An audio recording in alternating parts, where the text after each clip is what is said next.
Right. So we talk about this idea of a fixed part three, of course. We talk about this idea of a fixed budget. Now, all this going on with a flexible budget is us just sort of saying, as you can imagine, that oh, thank you very much. We know what's going on at 10,000 units. Given that we now have what the standard figures are, I say standard figures because we have a standard price and we have a standard cost for revenue and for cost of sales. And the same thing for all our other expenses. What's happening at all the other levels? If you like, what if it was 10,500, and what it was if 11,000, and if it was 11,500, and we carried on going? What is taking place there? And we just want to understand what that looks like, which is why it says it is also prepared for a number of flexible is saying it's prepared for a number of levels of activity. Now, of course, this is critical because, as you can imagine, as you're going along, making more units, you might need more space. So you might have to move up from one warehouse to another. So you now have referred to those as stepped costs. Oops, and then we now have a scenario where you might have a semi variable cost. So, for example, where you have, I don't know, a telephone contract where at a certain whatever you at a certain amount you're paying a fixed cost, and then for every as output carries on, you now have variable costs increasing with additional, if you like, um, with additional output being made. So is that relationship there that flexible budgets enable us to find out what costs will remain fixed, what costs will start to change, whether we need additional fixed costs, that sort of thing. Now the flex, and of course, again, this is critical. This is made, of course, at before the beginning of the budget.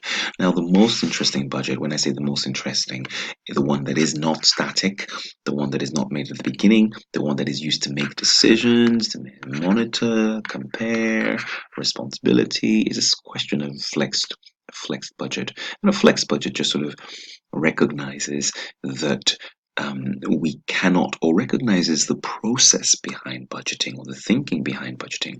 Earlier on, I discussed this idea that this 10,000 units, that budgeting starts very much from the revenue base, or the people who set the revenue budget. And so um, the folks who set the revenue budget, if you like, typically have set this based on, if you like, the external environment. And of course, the internal environment as well, yes, to a certain extent, of course, but they have gone out there to find out at that time, strategically, the external environment revealed a certain amount of output that could be sold. But during the year, things change. And if you thought you were going to be able to sell 10,000 units, and therefore you were going to bring in revenue of, I don't know, whatever, if I'm selling at £1 each, £10,000, and think of the cost of 10,000 units, and therefore the cost was going to be 5,000. But in the end, you only sell 3,000 units. Well, you can imagine it'll be ridiculous to, or if forgive me, it wouldn't be useful to compare the cost of 3,000 units that were made by the folks in-house because demand was only 3,000 to this initial setup of 5, because they didn't decide that it was going to be 5. So we would need to kind of reconfigure or find out what the fixed budget would have been at 3,000 units, so we can compare that with the actual budget at 3,000 units. And that's what flex budgeting is really trying to do. So it's trying to provide a more meaningful estimate of costs and revenues, and it's based, as you can, like I say, on the actual level of output, if you like. And that's kind of the key issue there. Right. So let's look at a question. I believe this question is TYU4 in your textbook. TYU4, page 7. Um, so, I mean, again, pause the video and look at the question, and all you're going to see me do is talk about the question. But pause the video, please, and read the question very quickly. So, what it does is, it goes on to talk about, we see here, it talks about this business is selling, if you like, 10,000 units. And the first question says to you, well, look, these are standard figures, these are standard costs, everything we've been talking about this idea of standards. Here we are. And ultimately, if you like, I actually think the skill here is to be able to go from here, whatever they've given you. Because in an exam question, this is what you might get, right? You might get, I'm just now using the screen. this is what you, oh, right, let me just change that. I'm in bad stream mode. Let me just up. Right, that's good. So what we have here is this scenario where you have 10,000, and you might get given this. Ultimately, you want to be able to go from here to here. That's where you're trying to go. So you can know and understand what's happening at one unit. You see, because when you know what's happening at one unit, you're fine. You can find out everything else. I mean, ultimately, you can see here that this shouldn't vary, but we will come to that. I mean, I don't know if it's about right or wrong. I think it's just being comfortable. Sometimes you do, and the reason I say it's being comfortable is because standard costing is used during the year, and we will come to this point of overabsorption and underabsorption. It isn't absurd for people to treat fixed costs as though they were variable. It won't matter. It shouldn't matter in the end, because in the end we will put in journals for any underabsorption or overabsorption. And there are elements of analysis here where fixed production can be looked at based on how capacity, if you like, has come to affect that fixed cost and what we could have done better. But the key point here is that fundamentally, these are the ones we expect to vary with output. These guys, right? Now, and I think that's kind of the first thing. It won't matter really.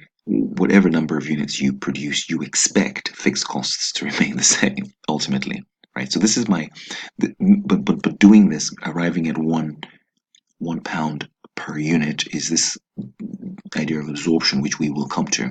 So I'm saying here we make 10,000 units, rent is £10,000. So we can assume, for example, I said rent, we can assume therefore that it's £1 per unit, if you like, if you could think of it that way. Anyway, we now have, if you were now quoting, you would now argue that, or you're thinking about, you could argue that you were making £6 and you expected to make £6 on every unit. And this is kind of your fixed costs because we expect to sell 10,000 units. Now, a flexible budget pushes forward a little and sort of says, as you can see, all I'm doing here, I hope you see I've kept the maths in place. So you can see here, all I've done is ultimately B6 times F4. So that's B6 10 times F4, which is, I've got the standard selling price and I'm literally multiplying that by the number of units to arrive there.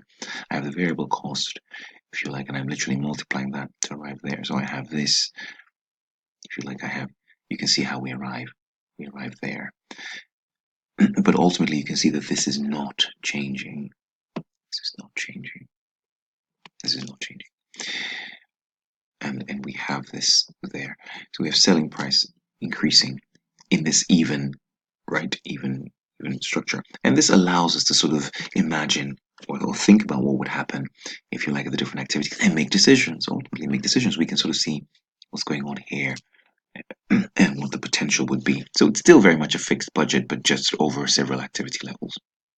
And the question asks you to then carry out a flex budget. And the flex budget is really happening, if you like, at where you now have this, you actually in the end sold 10,000 units, sorry, 12,000 units. And so we can actually see what the scenario is at 12,000 units. So I've just put here, that's your 12.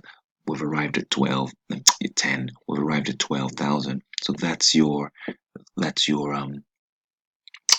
standard budget at 12,000 units based on your flexible and your fixed budget. But this is what actually happened at 12,000 units. And this is where any rational, reasonable, efficient, effective variance analysis can actually occur, because we can now compare what actually happened at 12,000 units with the cost of 12,000 units. So we can, of course, again, just literally that minus that. And it allows us to then, I'm going to just drag that down and we can see clearly what's going on, and bang, and we have that. There we are. And so we have this sort of scenario in place. Here we are.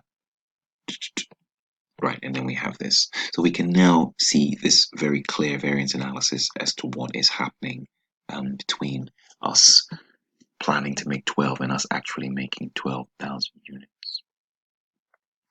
Right. Okay. And that is, if you like, what the moral of the story of fixed, flexible, and flexed budgeting. And yeah, we'll end up there. We'll finish there, and we will carry on with. And you can see here. I mean, you can interpret this very easily. right? So in the end, this wasn't rent. I don't know. You've saved £1,000 here. You've spent more than you should, but you have made more than you should. So overall, you have come to a net positive 2,000 position. Okay, great stuff. I'll see you in the next lecture.